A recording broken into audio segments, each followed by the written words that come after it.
नमस्कार मित्रांनो, Nirmay success academy मध्ये तुम्ही स्वागत आहे. आपण आर्थिक घडामोडीचा पार्ट नंबर 3 बघणार आहोत. करंट अफेअर्स मध्ये तुमचं सांगत आहे, निर्मय सक्सेस अकॅडमीचा ॲप आलेला आहे. त्याच्यात DMER lab technician, CTT, TT इतर बॅच उपलब्ध झालेल्या आहेत. तिथून तुम्ही डाउनलोड करू शकता. आता आपण याच्यात 31 करंट अफेअर्स बघणार आहोत. इम्पॉर्टंट टॉपिक आहे. ठीक आहे.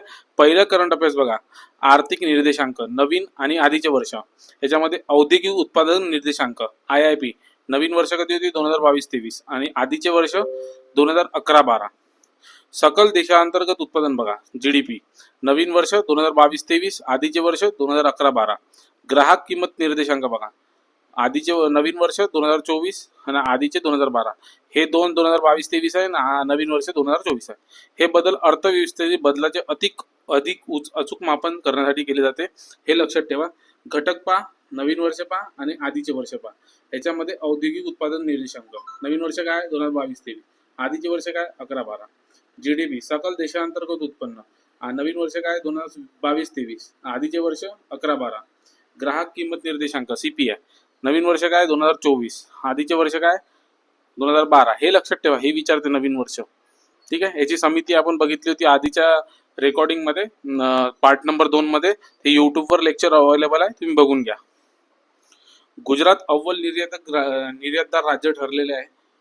त्याच्यामुळे हे आपल्याला करंट अफेअर्स बघणं महत्वाचं आहे. भारतीय निर्यात संघटना महासंघने 5 ऑगस्ट 2025 रोजी जाहीर केले. 9,83,00,000 कोटी रुपयाच्या निर्यातीसह गुजरात 2024-25 मध्ये अव्वल आहे. देशाच्या एकूण निर्यातीत गुजरातचा वाटा 26.6% आहे. पहिले महाराष्ट्र होता, आता गुजरात झालेला आहे. ठीक आहे. गुजरात हा 9,83,00,000 कोटी 9.83 कोटी इतके निर्यात केला. दुसऱ्या नंबरवर महाराष्ट्र आहे, तिसऱ्या नंबरवर तामिळनाडू आहे, चौथ्यावर कर्नाटक आहे आणि 5व्यावर उत्तर प्रदेश आहे. सर्वात जास्त लोकसंख्या असलेलं राज्य सर्वात खाली आहे. ठीक आहे. पहिल्या नंबरवर गुजरात आहे, दुसरा आहे. हे लक्षात ठेवा. याचा सिरियल नंबर कधी कधी विचारू शकते, पण हे दोन तर विचारते. आणि किती वाटा आहे हे लक्षात ठेवा. 26.6% हा वाटा आहे. AU small finance bank universal बँकेत रूपांतर झालेले आहे. याचे रिझर्व्ह बँकने 7 ऑगस्ट 2025 रोजी AU स्मॉल फायनान्स बँक्सला तत्वता मान्यता दिली आहे. युनिव्हर्सल सार्वत्रिक बँकेत रूपांतरित करण्यासाठी मान्यता मिळालेली आहे. युनिव्हर्सल बँक बनवण्यासाठी तत्वता मान्यता मिळणारी पहिली स्मॉल फायनान्स बँक आहे. हे लक्षात ठेवा, पहिली आहे AU. युनिव्हर्सल बँका अधिक सेवा देऊ शकतात, त्यांना अधिक परवानग्या असतात. भारतातील लहान वित्त विकासाचा हा महत्वपूर्ण टप्पा मानला जाते. बँकाच्या विकासाचा महत्वपूर्ण टप्पा मानला जाते. हस्तकला बघा, हॉट ऑन व्हील्स उपक्रम बघा. केंद्रीय वस्त्र उद्योग मंत्रालयाने 5 ऑगस्ट 2025 रोजी सुरुवात केली. हातमाग उत्पादनांना थेट ग्राहकापर्यंत पोहोचवणे हा मुख्य उद्देश होता. राष्ट्रीय हातमाग विकास महामंडळाच्या सहकार्याने राबवली. थीम माझा हातमाग माझा अभिमान, माझे उत्पादन माझा अभिमान हे आहे. मोबाईल व्हॅनद्वारे शहरी बाजारपेठमध्ये उत्पादने पोहोचवली जातात. हे लक्षात ठेवा मित्रांनो. या मंत्रालयाने लॉन्च केली आहे. थेट ग्राहकापर्यंत पोहोचवण्यासाठी राबवली आहे. याचं सहकार्य लाभलेलं आहे आणि ही थीम आहे. UPI व्यवहाराचा विक्रम झालेला आहे. 700 दशलक्षाचा टप्पा पार केलेला आहे. NPCIच्या आकडेवारीनुसार UPIने 700 दशलक्षाचा टप्पा पार केला. हे MPSC मध्ये विचारू शकते किती दशलक्षाचा टप्पा पार केला म्हणून. 2 ऑगस्ट 2025 रोजी UPI व्यवहार 707 दशलक्षापर्यंत पोहोचले. ऑगस्ट 2023 मध्ये 350 दशलक्षापर्यंत टप्पा होता. हा डबल झाला. आता 24 मध्ये 500 होता आणि ऑगस्ट 2025 मध्ये 707 दशलक्ष. हा नवीन विक्रम झालेला आहे म्हणून विचारू शकते. PM एकता मॉल बघा. ODOP उपक्रमाअंतर्गत 27 राज्यामध्ये PM एकता मॉल स्थापन करण्यात आले. केंद्र सरकारने एक जिल्हा एक उत्पादन, स्वदेशी उत्पादन, GI टॅग वस्तू व स्थानिक हस्तकला यांना प्रोत्साहन देण्यासाठी PM एकता मॉल सुरू केले. 2023-24 साठी सुमारे 4,796 कोटी मंजूर केले होते. UP मध्ये आग्रा, लखनौ, वाराणसीसाठी 370 कोटी रुपये मंजूर केले. महाराष्ट्राला नवीन मुंबईसाठी 195 कोटी रुपये मिळाले आहे. ठीक आहे. हे लक्षात ठेवा. महाराष्ट्राला नवी मुंबईसाठी 195 कोटी मिळाले आहे आणि UP मध्ये एवढ्यासाठी. ठीक आहे. हे लक्षात ठेवा. स्वदेशी उत्पादन, जीआय टॅग वस्तू, स्थानिक हस्तकलेला प्रोत्साहन देण्यासाठी हे पीएम एकता मॉलचं स्थापन करण्यात आलेले आहे. भारत टॅक्सी बघा, मल्टी स्टेट सहकारी टॅक्सी सेवा आहे, हे लक्षात घ्या. मल्टी स्टेट सहकारी टॅक्सी कॉपरेटिव्ह लिमिटेड द्वारे 2025 अखेरीस सुरू होणार आहे. हे झाली आहे सुरू. अमित शहानी यांचं उद्घाटन केलेलं आहे. भारत ब्रँड अंतर्गत 300 कोटी रुपयाच्या भांडवलासह नवीन टॅक्सी सेवा सुरू केली. 8 प्रमुख सहकारी संस्थांना एकत्र येऊन नवीन कंपनीची स्थापना केली. ओला, उबर यासारख्या खासगी कंपन्यांना सहकारी क्षेत्रातून स्पर्धा म्हणून ही कंपनी स्थापन करण्यात आली. चालकांना न्याय्य उत्पादन आणि सहकारी तत्वावर आधारित व्यवस्थापन करण्यात आले आहे. जीएसटी मूल्यांकनासाठी फेसलेस प्रकल्प केरळ इथे स्थापन करण्यात आलेला आहे. केरळ सरकारने 1 ऑगस्ट 2025 पासून केरळ जीएसटी फेसलेस प्रायोगिक प्रकल्प सुरू केला आहे. या प्रकल्पामुळे करदात्यांना आणि अधिकाऱ्यांमध्ये थेट संपर्क टाळता येईल. जीएसटी फेसलेस मूल्यांकन लागू करणारे केरळ भारतातील पहिले राज्य ठरलेले आहे. भ्रष्टाचार कमी करणे, पारदर्शकता वाढवणे, व्यवसाय सुलभता करणे. केंद्र सरकारने आधीच आयकरासाठी फेसलेस मूल्यांकन सुरू केलेले आहे केंद्राने. ठीक आहे, तर केरळ हे पहिले राज्य ठरले म्हणून तुम्ही लक्षात घ्या. ठीक आहे. एसबीआय डिजिटल पेमेंट इंडेक्स, आरबीआयने डिजिटल पेमेंट इंडेक्स सुरू केला आहे. आरबीआयने डिजिटल पेमेंटच्या वाढीचा मागोवा घेण्यासाठी आरबीआय डिजिटल पेमेंट तयार केला आहे. हा संयुक्त निर्देशांक देशभरातील डिजिटलायझेशनची पातळी मोजते. आरबीआय द्वारे वर्षातून 2 वेळा मार्च आणि सप्टेंबर मध्ये प्रसिद्ध केला जातो. मार्च 2018 मध्ये आधारभूत वर्ष हे होते.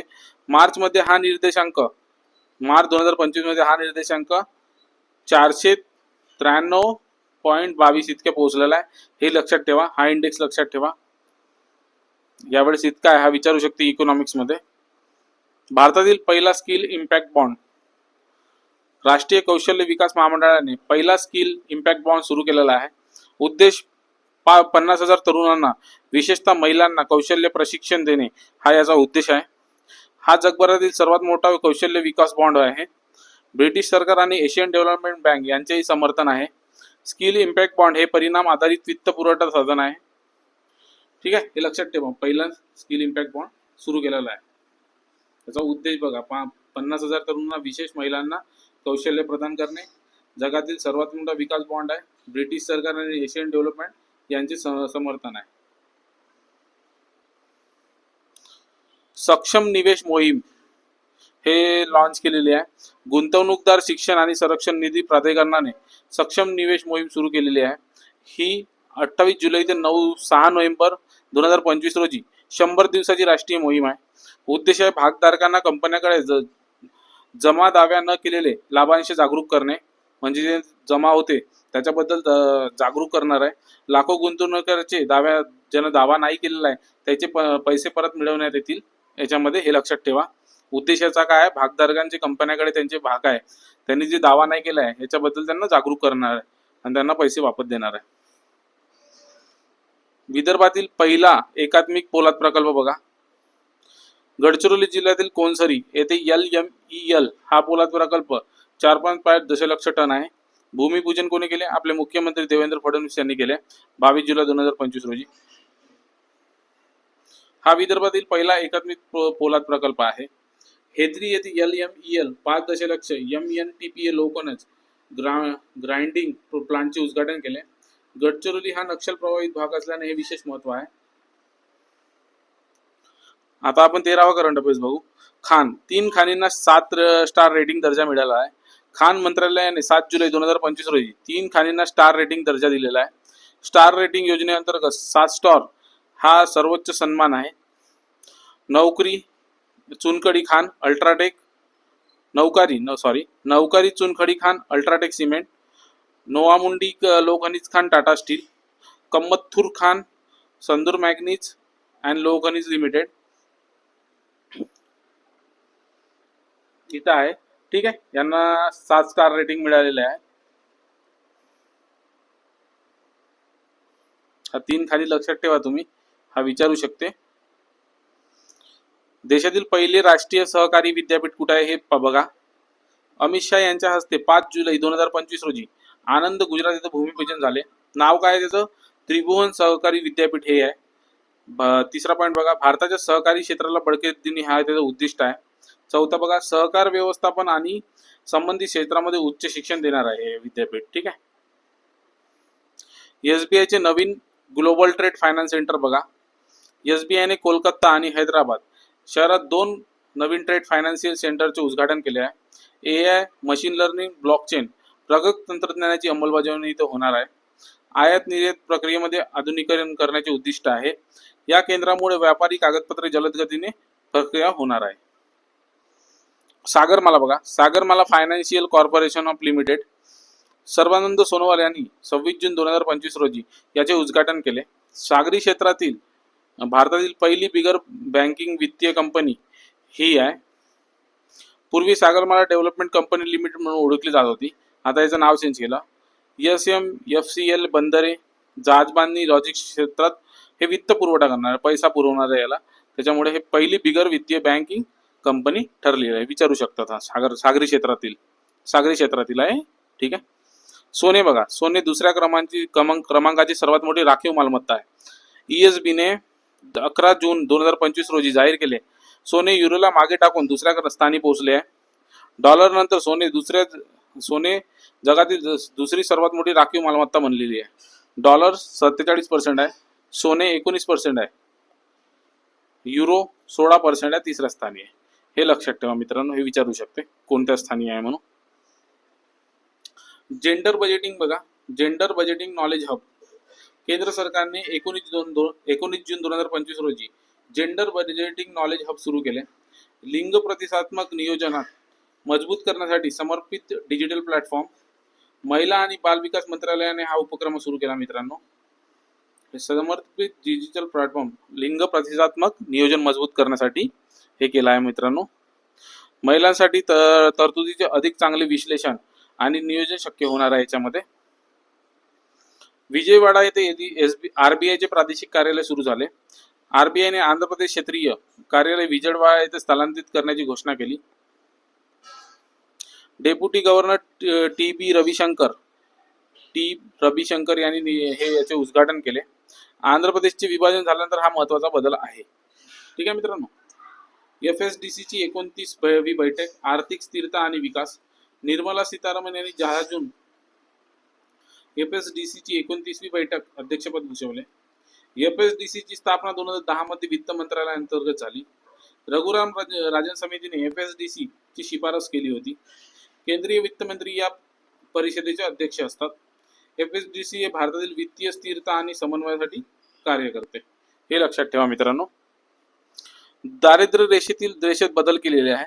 जागतिक बँकेने दारिद्र्य रेषा 2.15 वरून $3 पर्यंत $3 दिवस परचेसिंग पॉवर पॅरिटी याच्यामध्ये वापरून हे समायोजित केलेली आहे. PPP $3 पर दिवस. पहिले हा 2.15 होता. कमी उत्पन्न देशासाठी 2.15 होता, आता 3 झाली. कमी व मध्यम उत्पन्न देश 3.65 होती, आता ते 4.20 झाली.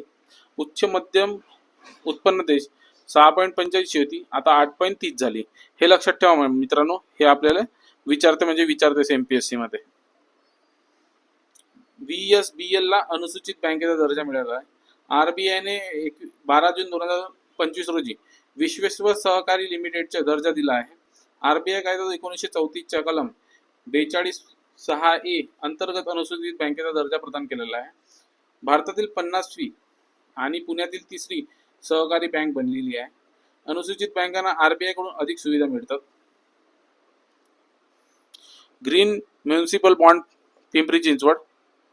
10 जून 2025 रोजी पिंपरी चिंचवड महानगरपालिकेच्या ग्रीन बॉन्ड लिस्टिंगचे उद्घाटन झाले. मुख्यमंत्री देवेंद्र फडणवीस यांच्या हस्ते BSE येथे उद्घाटन झाले. 200 कोटी रुपयाच्या ग्रीन बॉन्डची मुंबई शेअर बाजारात नोंदणी झाली. अशा रोख्याची नोंदणी करणारा राज्यातील पहिलाच महानगरपालिका आहे.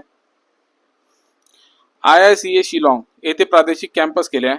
इंडियन इन्स्टिट्यूट ऑफ कॉर्पोरेट अफेअर्सने मेघालयातील शिलाँग येथे पहिले प्रादेशिक कॅम्पस स्थापन करणार आहे. PM डिवाइन अंतर्गत 100 कोटी रुपयाची गुंतवणुकीची समर्पित आहे. कॉर्पोरेट प्रशासन संशोधन धोरणात्मक सल्लागारासाठी केंद्र म्हणून काम करते. 2008 मध्ये मानेसर हरियाणा येथे IICA ची स्थापना झाली होती. आंतरराष्ट्रीय बघा, जर्मनी जगातील सर्वात मोठा कर्ज देणारा देश झाला आहे. विचारलं तर जर्मनी टाकायचं. 2024 मध्ये जर्मनी जपानला मागे टाकत जगातील सर्वात मोठा क्रेडिटर देश बनला आहे. 1991 पासून जपान अव्वल स्थानी होता. जर्मनी इतकी 5.69.7 ट्रिलियन कर्ज दिलं आहे. जपान दुसऱ्या स्थानी, चीन तिसऱ्या स्थानी होता. कापड वस्तूच्या निर्यातीत तामिळनाडू अव्वल आहे. तामिळनाडूने 2024-25 मध्ये कापड निर्यातीत देशात अव्वल स्थान पटकवले आहे.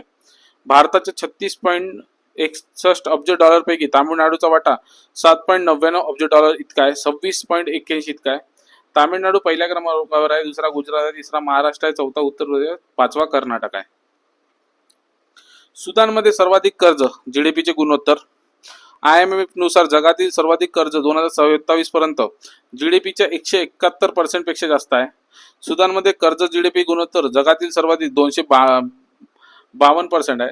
80% प्रमाणासह भारत जगात 31व्या स्थानी आहे. 234.9 प्रमाणासह जपान दुसऱ्या स्थानी आहे. कर्ज जीडीपी गुणोत्तर हे देशाच्या आर्थिक आरोग्याचे मापक मानले जाते, हे लक्षात ठेवा मित्रांनो.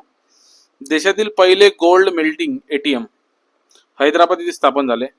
गोल्ड सिक्का कंपनीने 3 मे 2025 रोजी एअरवर चालणाऱ्या पहिल्या गोल्ड मेल्टिंग ATM चे अनावरण केलेले आहे. हे ATM सोने खरेदी, विक्री, भाडेपट्टा, डिजिटलायझेशन, मुद्रीकरण हे करते. गोल्ड सिक्काने 2022 मध्ये भारतातील पहिले रिअल टाइम गोल्ड ATM सुरू केले होते. सोन्याचा व्यवहार AI आधारित सुलभ व पारदर्शक होणार आहे. बँक नेट पोर्टल NPA कर्जासाठी लिलाव. अर्थ मंत्रालयाने 3 मार्च 2025 रोजी बँक नेट पोर्टल सुरू केले. NPA कर्जाच्या वसुलीसाठी मालमत्ता लिलाव करण्यासाठी एकात्मिक पोर्टल आहे. NPA नॉन परफॉर्मिंग असेट अनुत्पादक मालमत्ता. बँकेच्या NPA वसुलीची प्रक्रिया अधिक सुलभ, कार्यक्षम व पारदर्शक होणार आहे. बंदरे बघा, सर्वाधिक मालवाहतूक करणारे बंदर बघा. IPA च्या आकडेवारीनुसार पारादीप पोर्टरने मालवाहतुकीस अव्वल स्थान पटकावलेले आहे. पारादीप बंदर कुठे आहे? ओडिसामध्ये आहे, हे लक्षात ठेवा. दीनदयाळ पोर्ट कांडाला हे दुसऱ्या क्रमांकावर आहे, गुजरात. JNPT मुंबई महाराष्ट्र हे तिसऱ्या क्रमांकावर आहे. NIIF प्रशासकीय परिषदेची बैठक नवी दिल्ली येथे झाली. निर्मला सीतारामन यांनी 9 जून 2025 रोजी NIIF प्रशासकीय परिषदेच्या 6व्या बैठकीचे अध्यक्षस्थान भूषवले. NIIF पायाभूत सुविधेच्या गुंतवणुकीचे व्यवस्थापन करणारी सार्वजनिक कंपनी आहे. 2015 मध्ये याची स्थापना झाली. मुंबई येथे मुख्यालय आहे. या देशाभूत पायाभूत सुविधा क्षेत्र बळकट करण्यासाठी महत्त्वाची भूमिका आहे. निर्मय सक्सेस अकॅडमी मध्ये तुमचं सर्वांचं स्वागत आहे.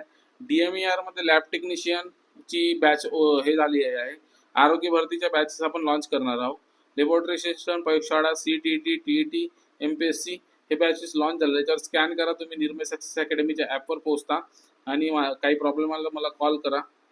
फुल कोर्स आहे with detail syllabus, topic wise आहे आणि क्वेश्चन आन्सर पण आहे. निर्मय सक्सेस अकॅडमीचा ॲप डाउनलोड करा, मित्रांना शेअर करा, नोटिफिकेशन दाबून ठेवा, आपल्या चॅनलला सबस्क्राईब करा जेणेकरून तुम्हाला लगेच आपलं नोटिफिकेशन मिळणार. ठीक आहे, धन्यवाद मित्रांनो, थँक्यू.